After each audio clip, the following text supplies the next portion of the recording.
গল্পের নাম অতি চালাকের গলায় দড়ি। একটা খুব মজাদার হাসির গল্প। পল্টু আর বল্টু পাড়ার দুই হরিহর আত্মা।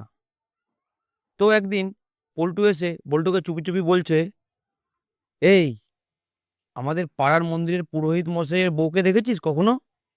কি দারুণ দেখতে! আর সবচেয়ে বড় কথা, আমাকে একটু বেশিই পছন্দ করে। কিন্তু ঝামেলা হচ্ছে ওই পুরোহিত বেটাকে নিয়ে। তুই যদি একটা কাজ করিস, আমার জীবনটা ধন্য হয়ে যায়।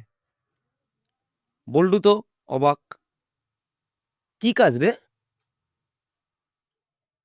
পল্টু ঠিক করে এসে বলল, আরে, পুরোহিত যখন সকালে মন্দিরে যায়, তুই শুধু রাস্তার মোড়ে ওকে একটু কথায় আটকে রাখবি। দেশের রাজনীতি, পাড়ার খবর, যা হোক কিছু একটা জুড়ে দিবি। মেরে কেটে 1 ঘন্টা ওকে ব্যস্ত রাখলেই হবে। এই ফাঁকে আমি ওর বউয়ের সাথে একটু প্রেম করে আসব। কথা দিচ্ছি, কাজ হয়ে গেলে তোকে রাতে খাসির মাংস খাওয়াবো। বন্ধুর এমন আবদারে আর খাসির মাংসের লোভে বল্টু রাজি হয়ে গেল। পরদিন থেকেই বল্টুর ডিউটি শুরু। পুরোহিত মশাই যেই মন্দিরের দিকে রওনা হন, বল্টু গিয়ে হাজির। প্রণাম ঠাকুর মশাই। বলি, আজকের দিনকাল তো বড্ড খারাপ। এই বলে হাবিজাবি গল্প জুড়ে দেয়। এভাবেই দেখতে দেখতে টানা 1 মাস কেটে গেল। একদিন পুরোহিত মশাই বড্ড বিরক্ত হয়ে বল্টুকে ধমক দিয়ে বললেন, হ্যাঁ রে বাপু, তুই প্রতিদিন সকালে আমাকে এখানে দাঁড় করিয়ে রেখে এই আলতু ফালতু বকিস কেন বলতো?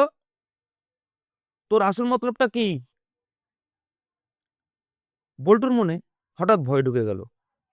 ভাবলো, মন্দিরের ঠাকুরের কাছে মিথ্যে বলাটা তো মহাপাপ। তাই সে একেবারে পুরোহিতের হাত জড়িয়ে ধরে সত্যিটা বলেই ফেলল। আমাকে ক্ষমা করে দিন ঠাকুরমশাই। আমি পল্টুর কথায় আপনাকে রোজ মিথ্যে গল্প বলে আটকে রাখি, যাতে এই ভাগে পল্টু গিয়ে আপনার স্ত্রীর সাথে দেখা করতে পারে। সব শুনে পুরোহিত মশাই গম্ভীর না হয়ে মুচকি এসে জিজ্ঞাসা করলেন, আচ্ছা বল্টু, তুই কি বিবাহিত? বল্টু মাথা চুলকে বলল, আজ্ঞে, হ্যাঁ, এই তো মাস 6 হলো বিয়ে করেছি।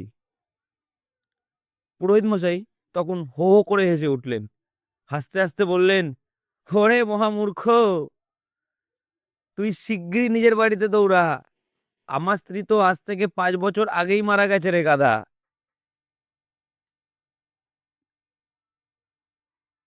গল্পটি ভালো লাগলে লাইক করবেন, চ্যানেলটিকে সাবস্ক্রাইব করবেন এবং প্রিয়জনদের শেয়ার করবেন।